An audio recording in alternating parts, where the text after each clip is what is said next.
আসসালামু আলাইকুম। কেউ মন খারাপ করেন না, স্যান্ডেল গেঞ্জি গাইতে আসছি। পর্যাপ্ত লেভেলে গরম, গরমে কাপড় চোপড় পরে থাকা যাইতেছে না। কি বলছি বুঝছেন? তো কবুতর পালন করতে গিয়া কবুতরের ঠান্ডা রোগে আক্রান্ত হয় নাই, আপনি এই ঝামেলায় পড়েন নাই, এমন কোনো খামারি নাই। ঠান্ডা জ্বর, পাতলা পায়খানা, সবুজ চুনা পায়খানা, সবুজ পাতলা পায়খানা, চুনা সাদা পায়খানা, কবুতরের গুটি বসন্ত, এগুলা রোগ একেবারে অতিপরিতভাবে জড়িত এবং অনেক কমন একটা রোগ। আচ্ছা, ঠান্ডার কয়েকটা ধাপ আছে, আমি বলি। আগে চিকিৎসাটা ভালোভাবে বুঝে নিতে হবে ভাই। চিকিৎসা যদি আপনি না বুঝেন, কখনোই কবুতর লালন পালন করে আপনি স্বাবলম্বী হতে পারবেন না। চিকিৎসাটা যদি আপনি না বুঝেন, এই রেজাল্টই বের করতে পারবেন না যে প্রতি মাসে ডিম বাচ্চা করার রেজাল্ট। ঠান্ডার বেশ কয়েকটা ধাপ আছে, তার মধ্যে হলো, ধরেন এমন ঠান্ডা লাগছে আপনার কবুতর হাসি কাশি দিতেছে, ঘ্যার ঘ্যার ঘ্যার ঘ্যার শব্দ করতেছে, হা করে নিঃশ্বাস নিতেছে। কি কারণে জানেন? কবুতরের নাকের ভিতরে কফ দেওয়া জমে গেছে, নাক দিয়ে শ্বাস প্রশ্বাস নিতে পারতেছে না। আছে না এরকম? হয় না এরকম? তো আপনাদের জন্য এই যে রেস্কিয়ার নামে যে মেডিসিনটা দেখতেছেন, এই মেডিসিনটার কাজ হইল, কবুতরের যদি শ্বাসতন্ত্রে কোনো সমস্যা হয়, হাসি কাশি দেয়, ঠান্ডা লাগার কারণে যদি কবুতরের নাকে পানি চলে আসে, চাপ দিলে যদি মলদারের মতো পানি বের হয়, তাহলে আপনি বুঝবেন যে আপনার কবুতরটা শ্বাসনালীতে মানে শ্বাসতন্ত্রে ময়লা আটকে গেছে, জাং আটকে গেছে। ঠিক ওই সময় এই যে টিলমিউসিন গ্রুপের যে মেডিসিনটা, এই টিলমিউসিন গ্রুপের মেডিসিনটা 100%-এর মধ্যে 100% ভালো কাজ করে।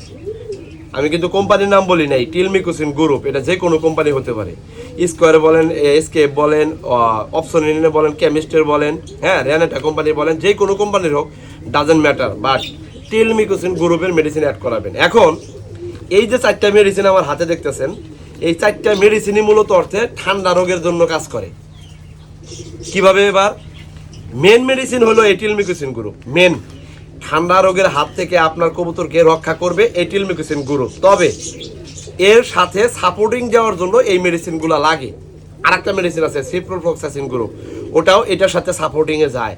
এখন এইটার মধ্যে আবার পার্থক্য আছে, অনেকে আবার গোলায় ফেলবেন, তাজরুল ভাই এতগুলো মেডিসিন একসাথে মিশাইতে বলতেছে। না ভাই, আপনার ঠান্ডা লাগার যে ভেরিয়েন্ট, পার্থক্য বা ধাপ, এই ধাপের উপর প্যাসেজ করে মেডিসিন কোনটা কোন সময় এর সাথে সাপোর্ট করবেন, এটা আপনাকে বুঝতে হবে। ধরেন আপনার কবুতর ঠান্ডা রোগে আক্রান্ত করছে, একদিন 2 দিন আপনি বুঝতে পারছেন, কি দেখে? কবুতরে পায়খানা দেখে, কি সবুজ কালারের পায়খানা করতেছে, তখন এই টিলমিউসিনের গ্রুপের মেডিসিনটা 1 লিটার পানিতে 1 মিলি দিবেন, তার সাথে ডক্সিটা মিলাবেন।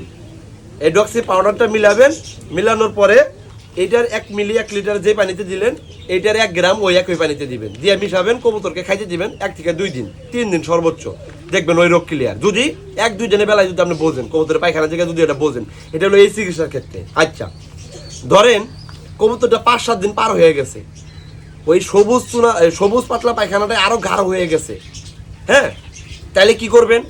তখন এই টিলমিউসিন গ্রুপের মেডিসিনের সাথে আপনি ঢুকাবেন হলো লিভোফ্লক্সাসিন গ্রুপের মেডিসিন। যেহেতু আমি একটা মেডিসিনের কম্বো প্যাকেজ করছি, যদি পরিবহনের মাধ্যমে আপনি ওখানে পাঠাইতে পারি, এই জন্য এই লিভোফ্লক্সাসিন গ্রুপের মেডিসিনটা 20 গ্রামের একটা মেডিসিন আমি কালেক্ট করছি, যেহেতু ছোট একটা ভায়াল, হ্যাঁ, আপনারা সবাই চাইলে এটা সংগ্রহ করতে পারবেন। তো এটার 1 মিলির সাথে এইটার দিবেন 1 মিলি, তখন আর এই ডক্সিটা দিবেন না। কারণ কি? ডক্সির কাজ হলো 1 থেকে 3 দিনের মধ্যে যদি কবুতরে ঠান্ডা লাগে, সবুজ পাতলা পায়খানা হয়, তখন আপনি এই টিলমিউসিনের সাথে ডক্সি মিলাবেন। যদি দেখেন তার থেকে গভীরে চলে গেছে ঠান্ডা, মানে 5-7 দিন পার হয়ে গেছে, কবুতরটা মোটামুটি খাবার দাবার বন্ধ করে দিবে ভাব, কবুতরটা একটু গা ফুলায় বসে আসতেছে, মানে বসে থাকতেছে, নড়াচড়া কম, ডাকাটাকি কমে গেছে, ঠিক তখন এই টিলমিউসিন গ্রুপের 1 মিলি মেডিসিনের সাথে আপনি ডোজটা চালাবেন, দিবেন হলো লিভোফ্লক্সাসিন অ্যাড করবেন। এই লিভোফ্লক্সাসিন অ্যাড করবেন 1 গ্রাম, এটার 1 মিলিতে 1 লিটার পানি, এটার 1 গ্রাম ওই 1 লিটার পানিতে দিয়ে মিশাবেন, তখন আর এই ডক্সিটা দিবেন না, গেল এটা। এখন ধরেন আপনার কবুতর এমন একটা পর্যায়ে পড়ছে, ঠান্ডা লাগছে, সবুজ পায়খানার সাথে গাঢ় মলদারের মতো, যে মানে একদম আঠালো ভাব দেখা হয়, মানে পায়খানা বের হয়, অনেক সময় দেখবেন সবুজ থাকে না, একদম কালোর মতো হয়ে যায়। কথা বুঝতে পারছি? ঠিক ওই সময় এই টিলমিউসিন গ্রুপের মেডিসিন কিন্তু সবসময় থাকবে ঠান্ডার জন্য, সবসময়। এটা কিন্তু মেন মেডিসিন, এটা কিন্তু থাকবেই আপনার, এইটা থাকবেই। আচ্ছা, এইটা কি করবেন?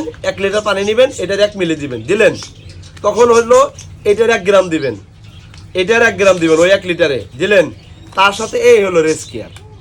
এটা কি করবে?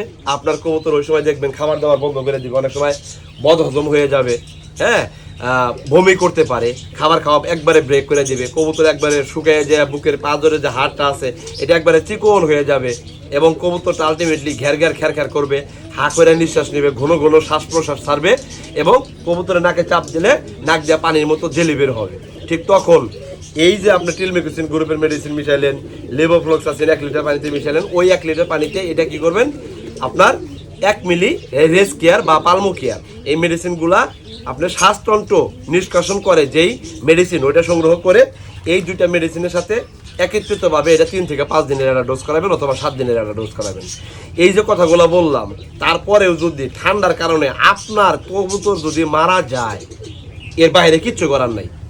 এবং এইটা যে ডোজটা হইতেছে মোটামুটি আপনার কবুতরকে রানীক্ষেত একদম ধরে ফেলবে, তার আগ মুহূর্তের চিকিৎসা হলো, ফাইনাল চিকিৎসা হলো এই 3টা।